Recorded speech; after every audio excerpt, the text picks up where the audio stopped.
يا صلي وسلم دائما.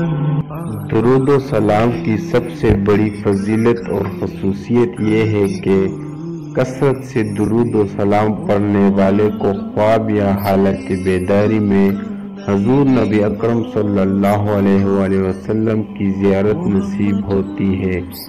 حضور نبی اکرم صلی اللہ علیہ وآلہ وسلم کی زیارت بہت بڑی سعادت ہے جو ہر ایک کو میسر نہیں آتی، بلکہ خال خال ہی کسی کو نصیب ہوتی ہے۔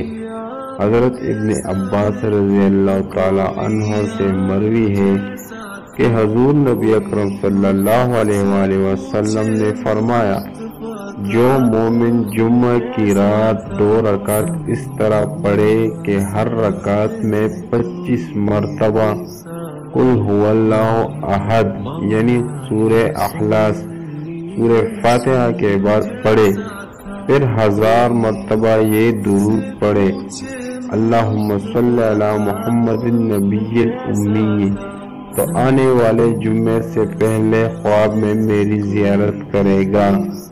جو میری زیارت کرے گا اللہ تعالیٰ اس کے گناہ معاف فرما دے گا۔